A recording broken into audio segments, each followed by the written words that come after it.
Hi guys. I got my my little wizard robe, whatever you want to call it on. Ravenclaw all the way. Geniuses. Just saying, wouldn't be anywhere without them. Okay, hi. I hope everybody's doing well.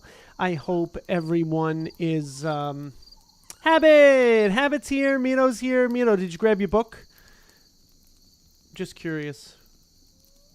I was going to make the background Nicolas Flamel, because that's what we're on, but... Oh, I can't be muted. I'm muted? No, I'm not. You're lying again. Nope. I am quite here. Minty! Mito, do you have your... Did you get your book? Are you reading along? Anyone? Anyone at all? No? Okay. I guess I'll get started. But... Yeah, I tried to look up a background of Nicolas Flamel. He was like during the Renaissance, you know, like that's what I read anyway. They actually have like a wiki of Harry Potter stuff.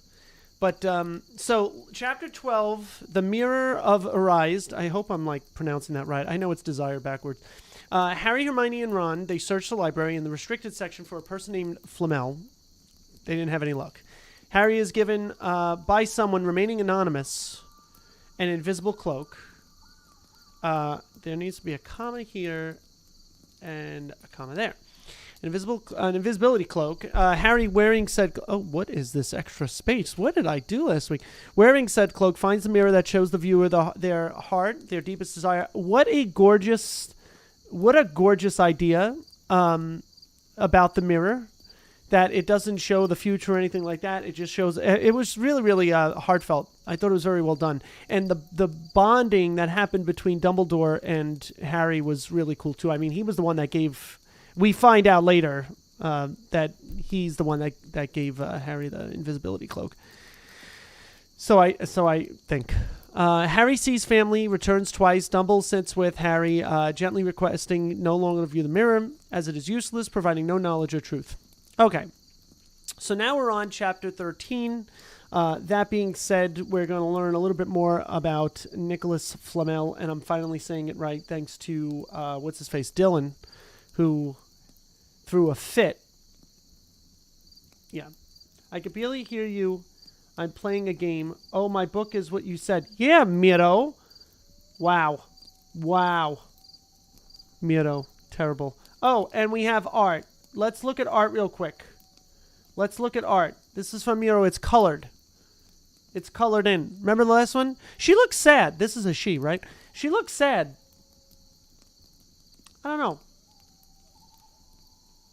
I'm liking the colors, though. You know who would like this? Miss Reyes. Miss Reyes would love this because of the colors. Yeah. That, like, what? What is that? Cyan or something? With the pink? Yeah. True story. True story.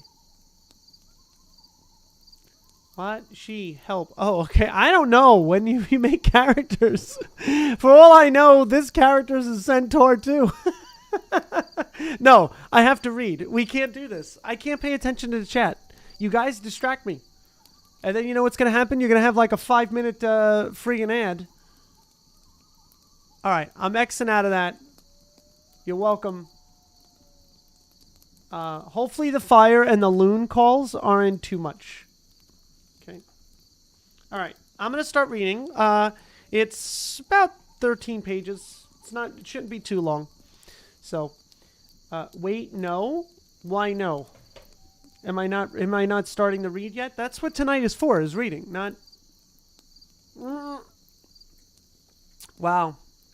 My brother's saying that you smell.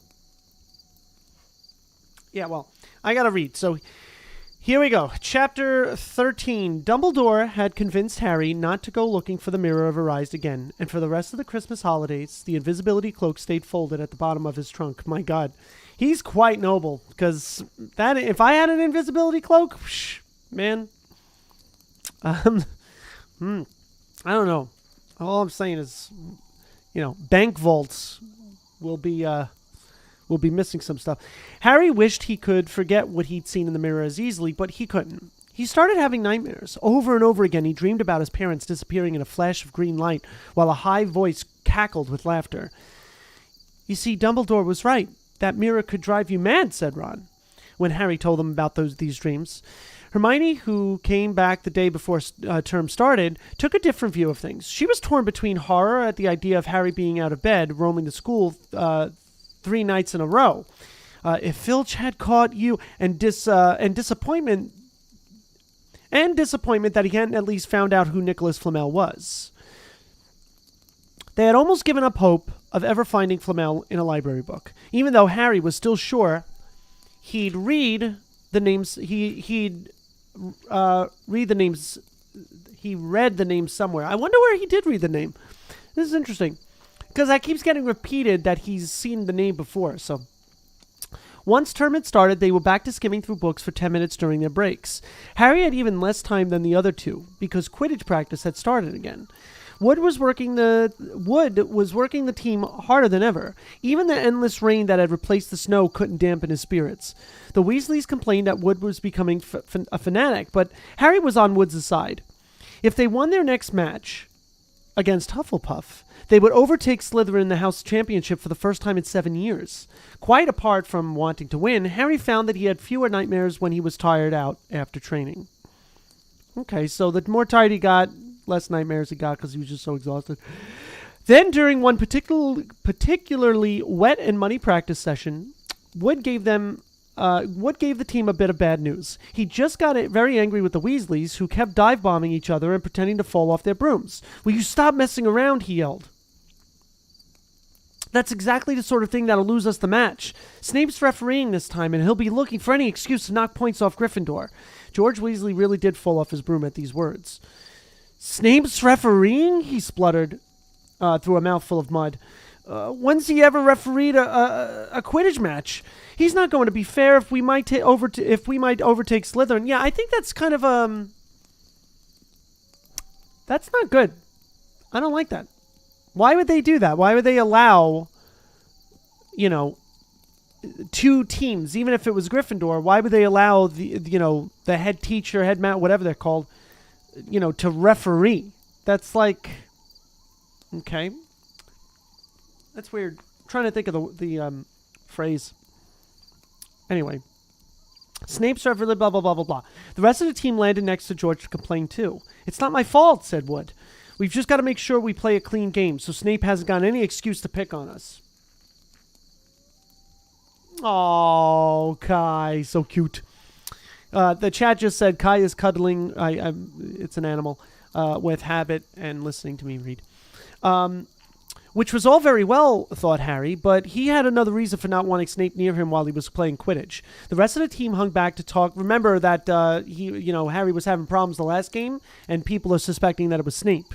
We know from watching the movies it wasn't, but yeah.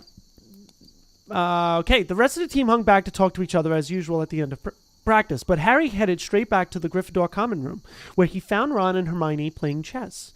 Chess was the only thing Hermione ever lost at, something Harry and Ron thought was very good for her.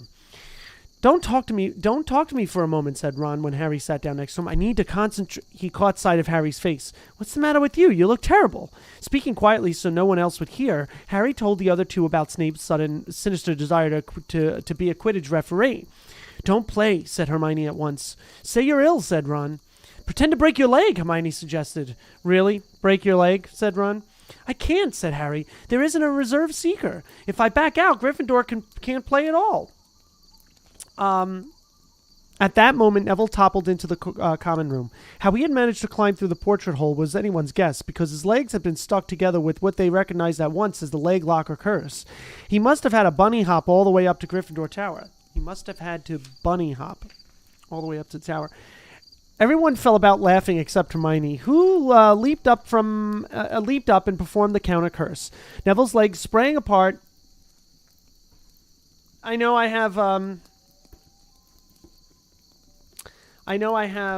to write that in the thing. I know there are ads. I am awaiting their completion. That's a good completion. I won't read further until You're all back from ads. Yeehaw. Select. W in the chat if you can hear me. How come Minty isn't subscribed? Just kidding. I mean, technically, we can all make fun of Minty for not being subscribed. So, how was your night last night? My night was nice. Oh, yeah, no, that movie is fantastic. That movie's fantastic. The movie is so fantastic. My brother came in just at the end scene, and, like, tears were in his eyes. Because Gladiator is a fantastic movie. But the fact that he didn't have to sit there and gain that emotional connection, he's already seen the movie before, so he knows, but, you know, usually you're numb to it if you're not sitting through the entire movie. But, yeah, no, fantastic movie. Fantastic movie. I think it came out in the year 2000. So, and it still is great. It's still fantastic. Yeah, Al, my brother. Yeah. So, but the two, Mike and Kyle, they both watched it for the first time. And I know for a fact Mike liked it. Kyle was really, really tired. So, it was a struggle for him, I think, to kind of get through it. But it's got a lot of slow parts. It's got a lot of, like, slow talking parts where it's more of just the audience gaining the insight of the characters. I believe it's a Ridley Scott film, if I'm not mistaken. We learned about that in film class. I think that was one of the directors, Ridley Scott. Anyway, 20 seconds. 20 seconds, getting back to reading. Boo boo boo boo boo. All right. I'm waiting patiently waiting. 5 seconds. I hope you all had a good night last night. Oh no, Habit. I'm a cryberry too. I had tears in mine, and so did Mike. So it's like, I didn't really look at Kyle, so I don't know. Anyway, so he had the Neville had the curse, the leg locker curse that Hermione just lifted. Everyone else was laughing at Neville but her. Neville's legs sprang apart, and he got to his feet, trembling. What happened? Hermione asked him, leading him over to sit with Harry and Ron. Malfoy, said Neville shakily. I met him outside the library. He said he'd been looking for someone to practice that on. Go to Professor McGonagall, Hermione urged Neville. Report him. Neville shook his head. I don't want more trouble, he mumbled. You've got to stand up to him, Neville, said Ron. He's used to walking all over people, but that's no reason to lie down in front of him and make it easier. There's no need to tell me I'm not brave enough to be in Gryffindor. Malfoy's already done that, Neville choked. Well, quite frankly, Hermione shouldn't be in Gryffindor either. She's not brave. She froze up with the troll while friggin' Harry was on its back, and Ron was like practically the hero by knocking it out. So, yeah. Anyway, Harry felt in the pocket of his robes and pulled out a chocolate frog, the very last one from the box Hermione had given him for Christmas. He gave it to Neville, who looked as though he might cry. You're worth 12 of Malfoy, Harry said. The Sorting Hat chose you for Gryffindor, didn't it? And where's Malfoy? In stinking Slytherin. Neville's lips twitched in a weak smile as he unwrapped the frog. Thanks, Harry. I think I'll go to bed. Do you want a card? You collect them, don't you? Do you want the card? Oh, yeah, from the frog. As Neville walked away, Harry looked at the famous wizard card. Dumbledore again, he said. He was the first one he gasped. He stared at the back of the card. Then he looked up at Ron and Hermione. I found him, he whispered. Oh, it's Flamel. I found Flamel. I told you I read the name somewhere before. I read it on the train coming here. Listen to this. Professor Dumbledore is particularly famous for his defeat of the dark wizard Grindelwald in 1945 for the discovery of the 12 uses of dragon's blood and his work on alchemy with his partner Nicolas Flamel. Hermione jumped to her feet. She hadn't looked so excited since they'd got back the marks for their very first piece of homework.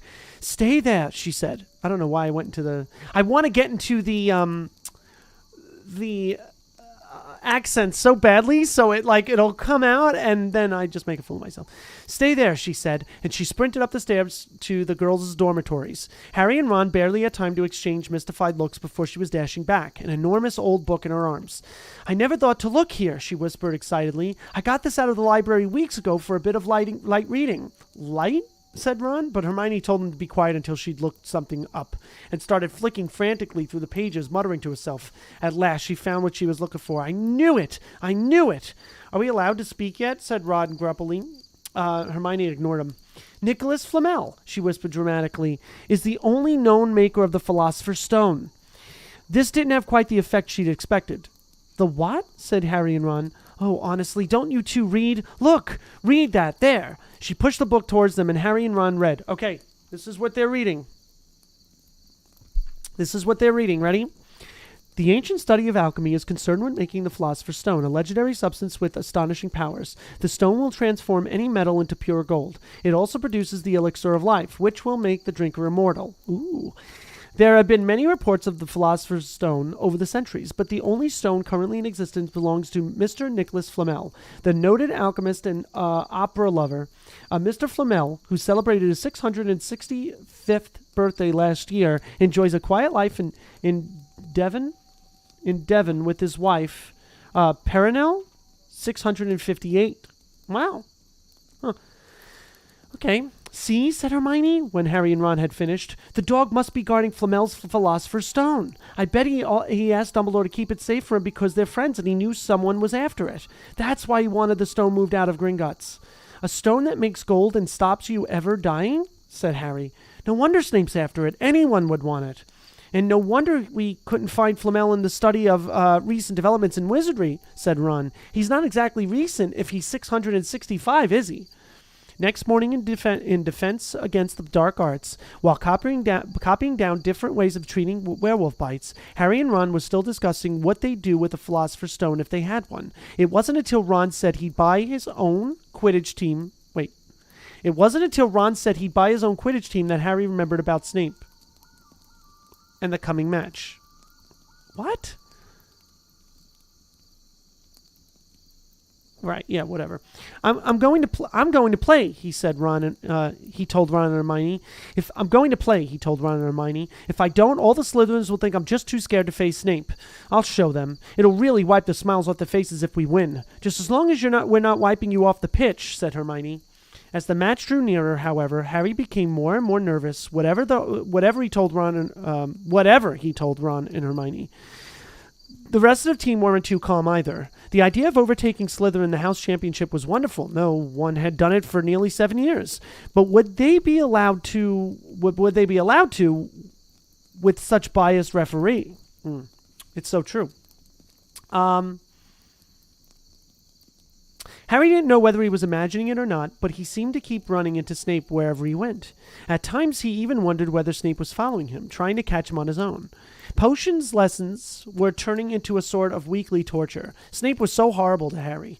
Could Snape possibly know they'd found out about the Philosopher's Stone? Harry didn't see how he could, yet he sometimes had the horrible feeling that Snape could read minds. Harry knew when they wished him good luck outside the changing rooms next afternoon that Ron and Hermione were wondering whether they'd see him alive again. This wasn't what you'd call comforting. Harry hardly heard a word of Wood's pep talk as he pulled on his Quidditch robes and picked up his Nimbus 2000. Ron and Hermione, meanwhile, had found a place in the stands next to Neville, who couldn't understand why they looked so grim and worried, or why they both brought their wands to the match. Little did Harry know that Ron and Hermione had been secretly practicing the leg locker curse. They'd got the idea from Malfoy using it on Neville and were ready to use it on Snape if he showed any sign of wanting to hurt Harry. Funny enough, I don't know this for sure, but I do know that it wasn't Snape trying to knock Harry off the broom in the first match, right? In fact, I do believe, if I remember correctly, that Snape was trying to help Harry and not have him get hurt, which is really cute. So I'm thinking now this makes sense why he would want a referee, because he doesn't want anybody messing with Harry. Maybe that's I think that may be a fair assessment. Yeah. Okay. Blah blah blah blah blah blah blah blah blah blah blah blah. Simon wanting to hurt Harry. Now, don't forget, it's locomotor mortis. That's what McGonagall uses later on in the series. It's locomotor mortis. Oh, no, that's not. Mortis is like dead. So that's not. Hermione muttered that as Ron slipped his wand up his sleeve. I know, Ron snapped. Don't nag. Back in the changing room, Wood had taken Harry aside. Don't want to pressure you, Potter, but if we ever need an early capture of the snitch, it's now. Finish the game before Snape can favor Hufflepuff too much. The whole school's out there, said Fred Weasley, peering out of the door. Even, blimey, Dumbledore's come to watch. Harry's heart did a somersault. Dumbledore, he said, dashing to the door to make sure. Fred was right. There was no mistaking that silver beard. Harry could have laughed out loud with relief. He was safe. There was simply no way that Snape would dare to try to hurt him if Dumbledore was watching. Perhaps that was why Snape was looking so angry as the teams marched onto the pitch, something that Ron noticed, too. I've never seen Snape look so mean, he told Hermione. Look, they're off. Ouch. Someone had poked Ron in the back of the head. It was Malfoy. Oh, sorry, Weasley. Didn't see you there. Malfoy grinned broadly at Crabbe and Goyle. Wonder how long Potter's going to stay on his broom this time. Anyone want to bet? What about you, Weasley? Ron didn't answer. Snape had just awarded Hufflepuff a penalty because George Weasley had hit a bludger at him. Oh, Hermione, who had all her fingers crossed in her lap, was squinting fixedly at Harry, who was circling the game like a hawk, looking for the snitch. You know how I... let me see. You know how I think they should choose people for the Gryffindor team? Said Malfoy loudly a few minutes later, as Snape awarded Hufflepuff another penalty for no reason at all. It's people they feel sorry for. See? There's Potter, who's got no parents. Then there's the Weasleys, who've got no money. You should be on the team, Longbottom. You've got no brains. He thinks he's so funny, this one. Neville went bright red, but turned in his seat to face Malfoy. I'm worth 12 of you, Malfoy, he stammered. Oh. Malfoy, Crabbe, and Goyle howled with laughter, but Ron, still not daring to take his eyes off the game, said, You tell him, Neville. Longbottom, if brains were gold, you'd be poorer than Weasley, and that's saying something. Ron's nerves were already stretched to breaking point with anxiety about Harry. I'm warning you, Malfoy, one more word. Ron, said Hermione suddenly. Harry... What? Where? Harry had suddenly gone into a spectacular dive which drew gasps and cheers from the crowd. Hermione stood up, her crossed fingers in her mouth, as Harry streaked towards the ground like a bullet. You're in luck, Weasley. Potter's obviously spotted some money on the ground, said Malfoy. That's actually funny. Ron snapped. Before Malfoy knew what was happening, Ron was on top of him, wrestling him to the ground. Oh, wow. Before Malfoy knew what was happening, Ron was on... All right, good. Neville hesitated, then clambered over the back of his seat to help. Come on, Harry, Hermione screamed, leaping onto her seat to watch as Harry sped straight at Snape. She didn't even notice Malfoy and Ron rolling under her seat, or the scuffles and yelps coming from the whirl of fists that was Neville, Crabbe, and Goyle. Oh, God, poor Neville. Up in the air, Snape turned on his broomstick just in time. Okay, to see something scarlet shoot past him, missing him by inches. Next second, Harry had pulled out the dive. His arm raised in triumph, the snitch clasped in his hand. Hey, the stands erupted. It had to be a record. No one could ever remember the snitch being caught so quickly. Ron, where are you? The game's over. Harry won. We've won. Gryffindor in the lead, shrieked Hermione, dancing up and down in her seat and hugging Parvati Patil in the row in front. Harry jumped off his broom, a foot from the ground. He couldn't believe it. He'd done it. The game was over. It had barely lasted 5 minutes. As Gryffindors came spilling onto the pitch, he saw Snape land nearby, white-faced and tight-lipped. Then Harry felt a hand on his shoulder and looked into Dumbledore's smiling face. Oh, thankfully Dumbledore was there. Well done, said Dumbledore quietly, so that only Harry could hear. Nice to see you haven't been brooding about that mirror. Been keeping busy. Excellent. Snape spat bitterly on the ground. Snape? Spat? Really? Spat's the past tense of spit. But I don't see Snape doing that as, he seems very, very elegant. Oh, well. Harry left the changing room alone sometime later to take his Nimbus 2000 back to the broom shed. He couldn't even remember feeling happier. He'd really done something to be proud of. No one could say he was just a famous name anymore. The evening air had never smelled so sweet. He walked over the damp grass, reliving the last hour in his head, which was a happy blur. Gryffindors running to lift him onto their shoulders, Ron and Hermione in the distance jumping up and down, Ron cheering through a heavy nosebleed. Harry had reached the shed. He leaned against the wooden door and looked up at Hogwarts. with its windows glowing red in the setting sun. Gryffindor in the lead. He'd done it. He'd shown Snape. And speaking of Snape, a hooded figure came swiftly down the front steps of the castle. Clearly not wanting to be seen, it walked as fast as possible towards the forbidden forest. Harry's victory faded from his mind as he watched. He recognized the figure's prowling walk. Snape sneaking into the forest while everyone else was at dinner. What was going on? Harry jumped back on his Nimbus 2000 and took off. Gliding silently over the castle, he saw Snape enter the forest at a run. He followed. The trees were so thick he couldn't see where Snape had gone. He flew in circles, lower and lower, brushing the top branches of trees until he heard voices. He glided towards them and landed noiselessly in a towering beech tree. All right. He climbed carefully along one of the branches, holding tight on his broomstick, trying to see through the leaves. Below, in a shadowy clearing, stood Snape, but he wasn't alone. Quirrell was there too. Harry couldn't make out the look on his face, but he was stuttering worse than ever. Harry strained to catch what they were saying. Don't know why you want to meet here of all places, Severus. Oh, I thought we'd keep this private, said Snape, his voice icy. Students aren't supposed to know about the Philosopher's Stone after all.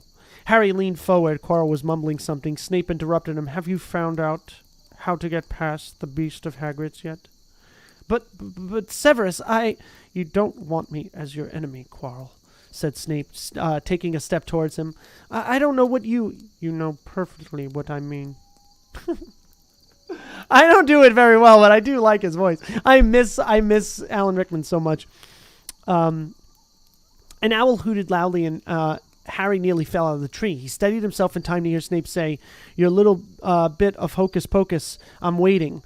But I don't know very well, Snape cut in. We'll have another little chat soon when you've had time to think things over and decided where your loyalties lie. He threw his cloak over his head and strode out of the clearing. It was almost dark now, but Harry could see Quirrell standing quite still as though he was petrified.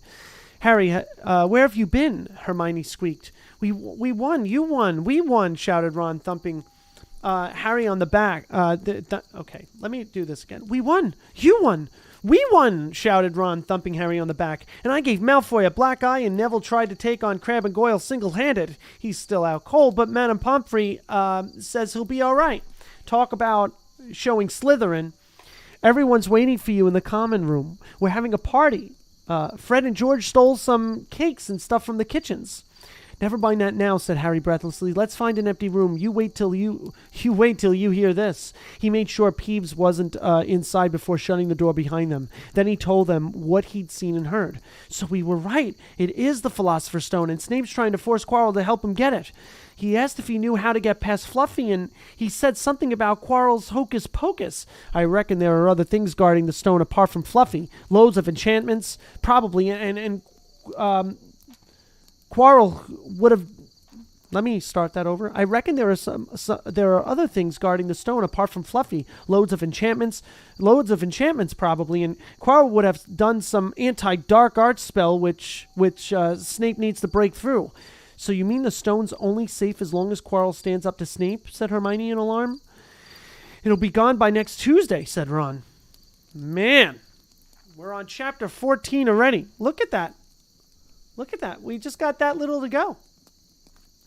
Not bad. Not bad. First time reading the book. All right, so chapter 13.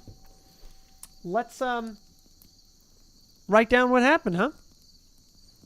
Nothing much really happened.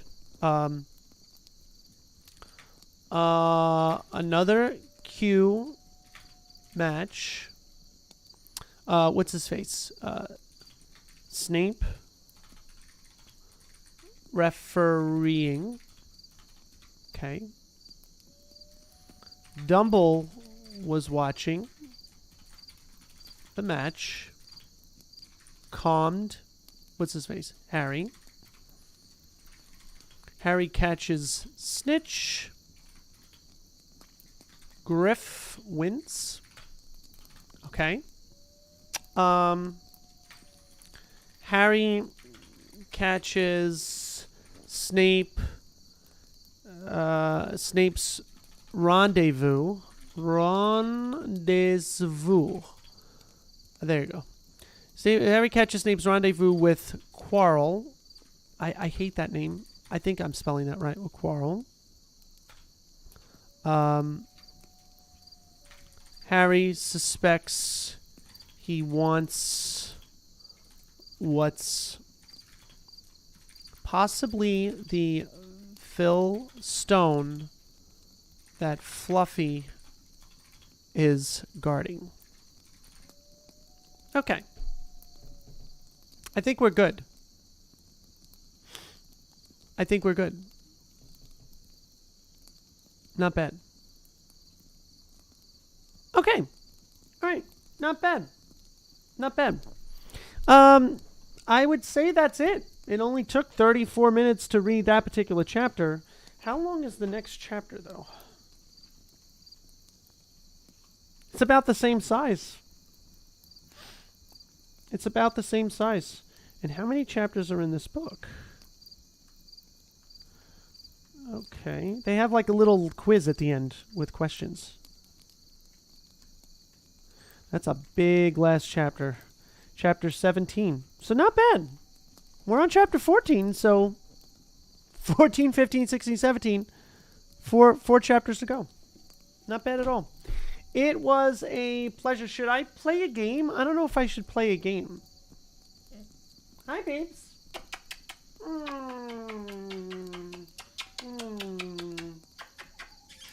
You okay?